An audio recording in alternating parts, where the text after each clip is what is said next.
नहीं, लेकिन anti incumbency पर वोट पड़ा है। देखिए, पहली बात तो ये अच्छा है लखनऊ और अहमदाबाद की बात कर दी, तो लखनऊ की बात कर लेते हैं और तथ्य के तौर पर आ जाते हैं।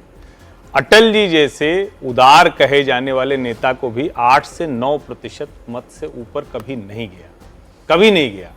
और मुस्लिम बहुल इलाकों में अटल जी को भी लखनऊ जैसी जगह पर भी उनका बूथ का जो एजेंट होता था वो किस पार्टी के लिए जाता था वो कोई कहने की बात नहीं। और मैं हमेशा इसको कहता हूं कि भाजपा को मुस्लिम वोट करता है, इसको बस यही करिए कि मन में मुस्कुरा के दिखाओ।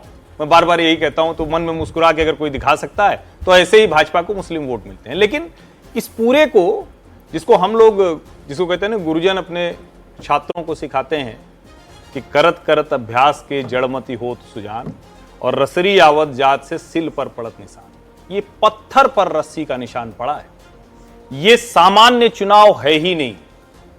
ये जिसको बीएल संतोष सिविलाइजेशनल क्लैश की बात करते थे, जिसको भारत में कहा जा रहा था ये तो संभव ही नहीं, कैसे आप कर लेंगे जिस तरह के वहां डेमोग्राफी है। और कल मैंने इंडिया टीवी पर एक बात कही थी कि मान लीजिए कल को अखिलेश यादव से यादव मतदाता निकल जाए, आप सिर्फ कल्पना करके देखिए। ये मुसलमान मतों का मसला नहीं है। ये जो भद्र लोग जिसको हम कहते थे, जो पावर शेयरिंग में था कम्युनिस्टों के साथ, तृणमूल के साथ, कांग्रेस के साथ भी, वो इधर आ रहा है क्या, और अगर वो शिफ्ट कर रहा है तो वो कैसा मैंडेट होगा उसकी कल्पना की जा सकती है। लेकिन फिर मैं कह रहा हूं ये हुआ कैसे, ये तो हम लोग अब सब बात कर लेंगे। जिसके 2021 में जो भारतीय जनता पार्टी, जिसके कार्यकर्ता पिट रहे थे, वर्कर ही कह रहा था कि हमें छोड़ के नेता निकल जा रहे, वहां से यहां तक का जो सफर तय किया गया है, बीजेपी ने जो रणनीति और जो सचमुच जमीन पे काम किया है, एक एक जगह की मैन टू मैन मैपिंग, ये कमाल का काम किया बंगाल में। और मेरी जिन लोगों से बात हुई, चूंकि वहां इस चुनाव में लगे हुए कम से कम पिछले 6 महीने साल भर से जो लोग लगे हैं, उनमें से बहुत से लोग बताते हैं कि हमें तो ये भी नहीं पता था, हमें तो वहां के लोगों से संवाद करने में लग गया 1-1.5 महीने, क्योंकि हम उस तरह से बांग्ला भाषी नहीं है, हम नहीं जानते थे। वहां भारतीय जनता पार्टी पहुंची। और हम लोग जब ये बात कर रहे हैं तो हम में से किसी को नहीं पता है कि हमारे देश का नेता प्रतिपक्ष कहां है। आप राजनीति में कनेक्ट तो होता है ना, अगर आपके पास कनेक्ट नहीं होगा तो पब्लिक कैसे इसलिए सिर्फ कह दे कि आप कह रहे हैं कि अच्छा फलाना पार्टी है वो जीतती चली जा रही है, हमें रोकना चाहिए, हमें डेमोक्रेसी अच्छी करनी चाहिए। ऐसे डेमोक्रेसी नहीं होती। डेमोक्रेसी पब्लिक का मैंडेट विन करना होता है, ट्रस्ट विन करना होता है। भारतीय जनता पार्टी ने वो करके दिखाया, और उसका जब ट्रस्ट डेफिसिट होता है तो उस पर और ज्यादा वो नजदीक जाती है। जिसको हम कई बार यूं भी करते हैं, जो आलोक जी कह रहे हैं कि मुसलमानों का मत है कि नहीं, वो सरकार के तौर पर उनकी जिम्मेदारी है, चाहे हिंदू, मुस्लिम, सिख, ईसाई, सबके लिए एक बराबर जिम्मेदारी। लेकिन जब आप पॉलिटिकल कहते हैं कि हमें वोट मिलेगा तो उसकी मैपिंग करनी पड़ती है, ये बड़ा जरूरी है समझना। अब आज के बाद ये मुझे लगता है कुछ एक दिन तो बहस हम लोग भी करते रहेंगे कि ये वोट, इसको कैसे डिफाइन किया जाए। रजा जी, ये तो बात ठीक है भी उनको हिंदू वोट में से ही मिलना था, बीजेपी को जो भी वोट मिलना था, लेकिन उसको क्या हिंदू मुस्लिम वाले नैरेट चश्मे से देखकर हिंदू वोट मानना चाहिए? देखना ही चाहिए, उसमें कोई उस लिहाज से देखना चाहिए, कोई मतलब इधर उधर की बात नहीं करनी चाहिए। सच बात है, पश्चिम बंगाल में मुसलमानों ने बीजेपी को वोट नहीं दिया। पश्चिम बंगाल में मुसलमानों ने जहाँ वोट दिया बीजेपी को हराने के लिए दिया, इसमें कोई दो राय नहीं होनी चाहिए। जहाँ तक हिंदू वोट कंसोलिडेशन का सवाल है, कई बार रिएक्शन भी होता है, लेकिन बड़ी बात यह है कि बीजेपी ने 2 साल पहले चुनाव की तैयारी शुरू कर दी। एक एक कॉन्स्टिट्यूंसी में 2-2, 3-3 लोग तैनात कर दिए। उन्होंने लोगों से संवाद किया, वहाँ एमएलए की क्या कमज़ोरी है, सरकार की क्या कमज़ोरी है, उसको पढ़ा। एक एक एमएलए के खिलाफ चार्जशीट फाइल की, 240 जगह पर चार्जशीट फाइल की एमएलए के खिलाफ, माहौल बनाया। और वो जो माहौल है, जब वो स्टेट लेवल पर आया तो उसका सीधा ममता बनर्जी को नुकसान हुआ। ममता बनर्जी को सामने हार दिखाई दे रही थी, वो बौखला गई, वो कोई सही इशू नहीं उठा पाई, और जिस तरह की भाषा को उन्होंने इस्तेमाल किया, इन सब से उनका ग्राफ लगातार गिरता चला गया। और सबसे बड़ी बात, सिंबॉलिक संदेश खाली में किसको इलेक्शन लड़ाया, आरजी कार की विक्टिम की माँ को चुनाव लड़ाया, एक मैसेज दिया महिलाओं के लिए, एक मैसेज दिया हिंदुओं के लिए, एक मैसेज दिया बंगालियों के लिए।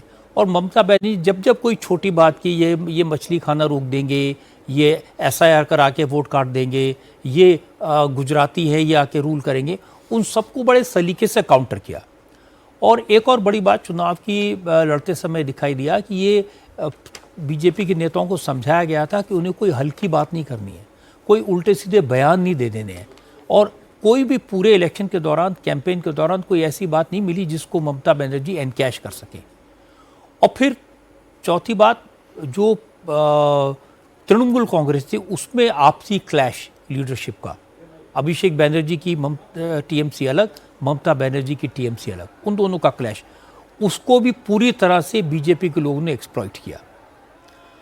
तो कुल मिलाकर इलेक्शन लड़ना, इलेक्शन रणनीति बनाना और इलेक्शन ईमानदारी से लड़ना, सही इशूज पर लड़ना, साफ साफ कहना कि हमें हिंदू कंसोलिडेशन चाहिए, साफ साफ कहना हमें हिंदुओं का वोट चाहिए, साफ साफ कहना कि यहाँ तुष्टीकरण होता है उससे लड़ने की ज़रूरत है, साफ साफ कहना कि यहाँ पर लॉ एंड ऑर्डर बुरी हालत है उससे लड़ने की ज़रूरत है, महिलाओं का उत्पीड़न हो रहा है उससे लड़ने की ज़रूरत है। तो बड़ी क्लैरिटी थी अपने नैरेटिव में, जबकि ये पहला इलेक्शन था जब ममता बनर्जी के नैरेटिव में क्लैरिटी नहीं थी किस लिए लड़ रही हैं वो बार बार मंदिर बनाने की बात, यहाँ मंदिर बनाया वहाँ मंदिर बनाया, लोग समझते हैं ये सब नाटक है, इन सब का नुकसान उनको हुआ। स्पेशली महिला होने के नाते पश्चिम बंगाल में महिलाओं के क्या हालत थी, कैसे केसेस हुए, उससे फ़र्क नहीं पड़ता कि क्या केस हुआ, उस केस के ऊपर सरकार ने रिएक्ट कैसे किया, पुलिस ने कैसे रिएक्ट किया, ममता बनर्जी ने कैसे रिएक्ट किया, क्या महिला पर अत्याचार करने वालों को बचाने की कोशिश की।